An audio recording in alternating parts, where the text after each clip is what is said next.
Very wonderful night, obviously. And you remain calm. So tell us what was going on in your head throughout the whole game tonight.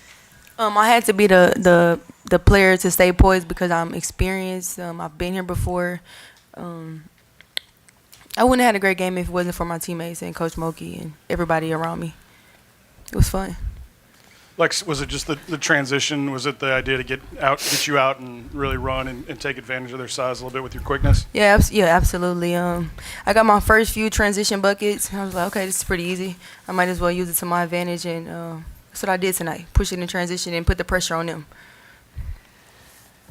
Kim, obviously we know what this means for you in the standings and all that in your season, but obviously a record with the attendance and everything. Just what do you think it means for the program overall, and to have a night like this in women's basketball? Now you've been in a lot of these kind of games, but to have this here, what does it mean?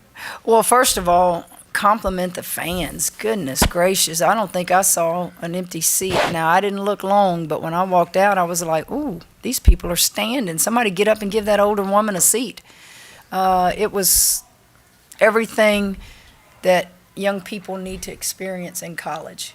And thank you to all the people who made that happen. I thought it was a game of that was good for the SEC women's basketball. It was good for women's basketball, period. I thought there were things that a lot of people still have question marks about us, and we're good with that. We had those question marks. We still have them today, but that just feeds our hunger.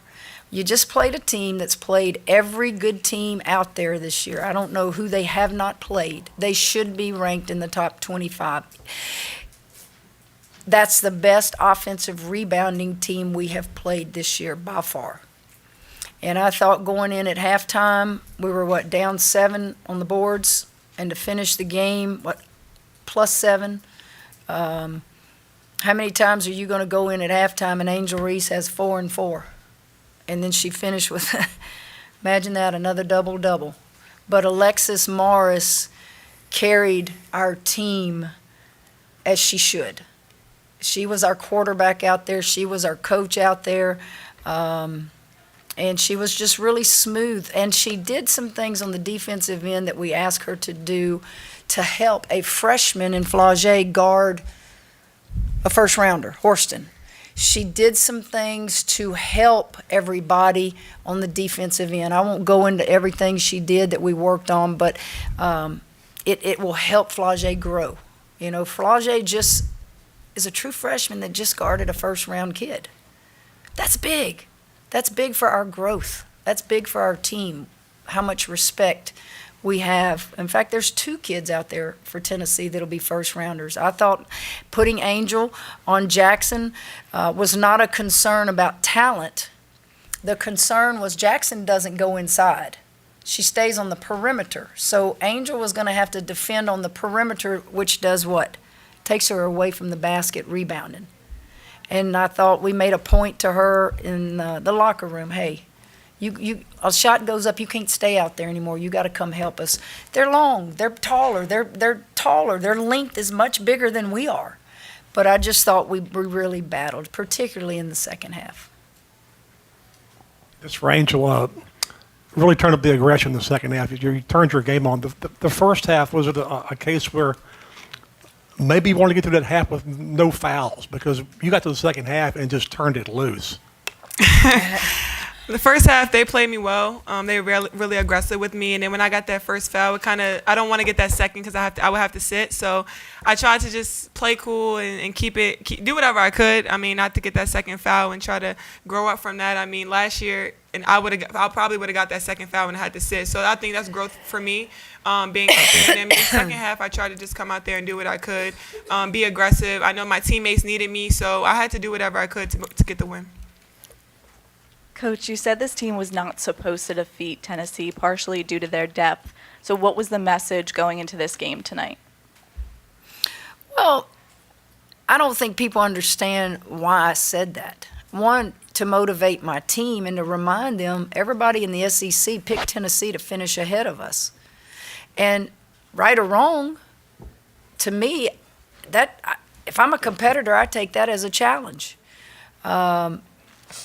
And that was the message. It's like, we're not supposed to win. Let's just go see how good we are and let's battle. We knew they were great on the boards, and we think we're pretty good on the boards.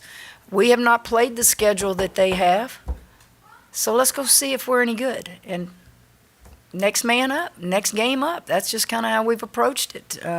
Let's prepare for the next team. Angel, second half, you get the steal, get the N1, lick the fingers, do the dance. Talk about that moment and what a moment like that does for the confidence of the team.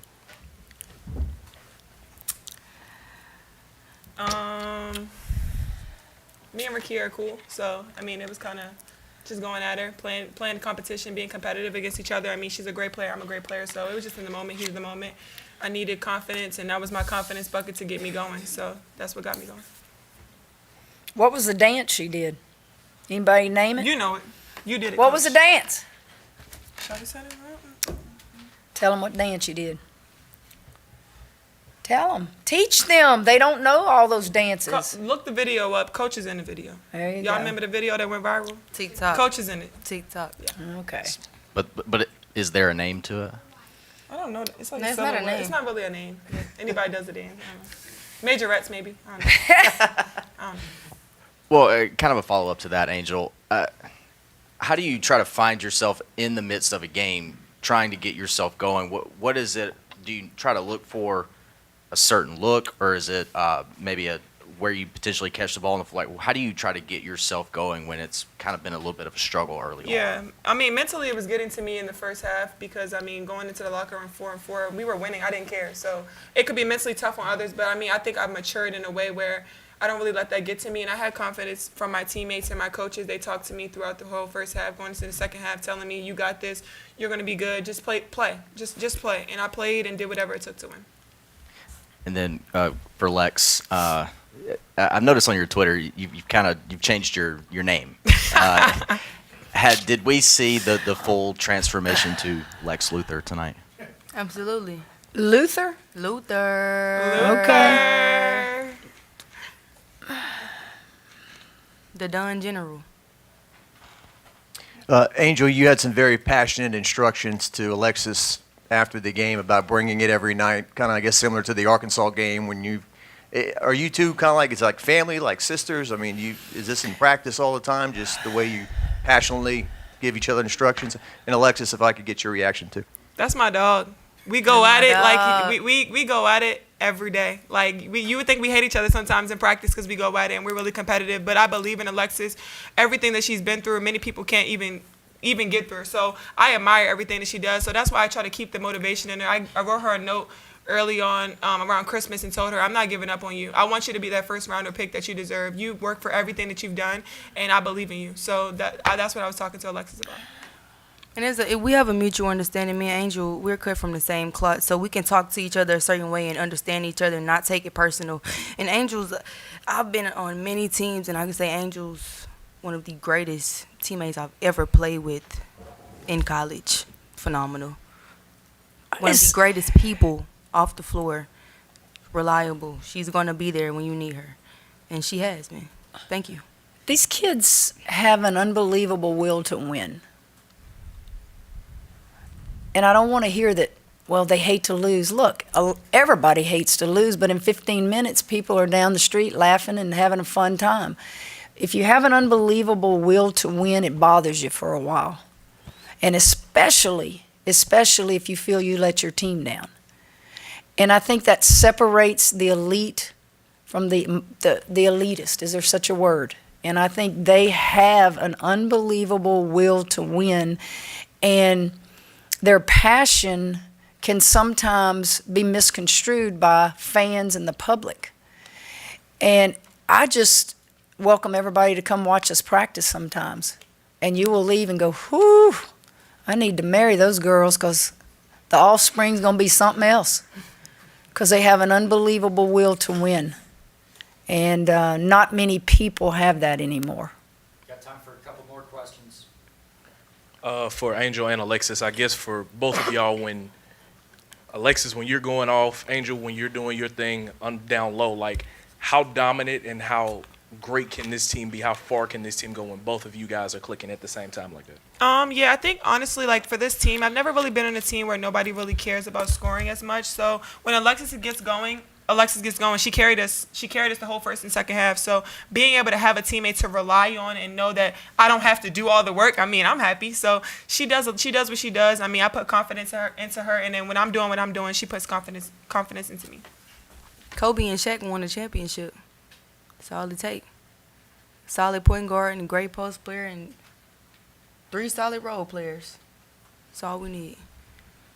Coach, you kind of mentioned about Flage's defense tonight. Just what did you see from her and how she took on the challenge and her mentality and just how she executed? They can probably answer that better because when you play as much as she does as a freshman, what they tend to think is it's all about scoring. And what Flage did tonight on Horston, and Horston only had, 11 points, but look what Horston didn't get on the boards. She got 1 offensive board. She won't realize it tonight, but she will in that film room tomorrow on what a freshman did guarding a first-round draft pick. And that's when you get better. You listen, you observe, and you understand, wow, I did contribute. I played 30-plus minutes. I guarded a first-round draft pick. Was just so proud of her tonight. In more ways than I probably have ever been in any game she's played this year. Because in my mind, I'm going, is it fair to put a freshman on Horston? And boy, did she grow up tonight. Got time for one final question. Angel, what was it like for you to play in front of this crowd, and did it meet your expectations of what you thought it would be like at LSU? Yeah, I've never been a part of this type of environment. When I walked out, I was like, I feel like I'm at home. It was like a winter wonderland in there with all the whiteout. It was fun, so I was happy. I mean, to come to a school where they support women's basketball, I mean, sometimes even more than the men, is amazing. Like, you don't see that very often, and it makes me want to stay longer here. But yeah. Did she say that? Nah, but I love it here. I love LSU, and I love how they support me. My mom can't come to every game, so being able to have fans out there hugging me, kissing me, showing mad love after the game is just something that I just embrace. I thought a key to the game also, and I said this to them prior to the game, be who you are. Who are we? Whoever we are, we've won 20 games. Keep doing what you're doing. We got to the foul line. We've been doing that all year. We never stopped being aggressive. There were spurts where, man, we looked bad. We couldn't get a defensive rebound. But we kept taking it in there, and that's what we've done. That's why we lead in getting to the foul line. Be who we are. There was a moment there where they went big. They had all post players in there, and they were posting my perimeter people up. I turned around. And just for a split second, I said, man, do I need to go zone? And I said, nah, hell with that. I'm not a zone coach. But you got to make changes in a game. And if you'll remember, they cut into the lead. They kept posting our smalls up. But we battled, guys. Thank y'all. Thank you.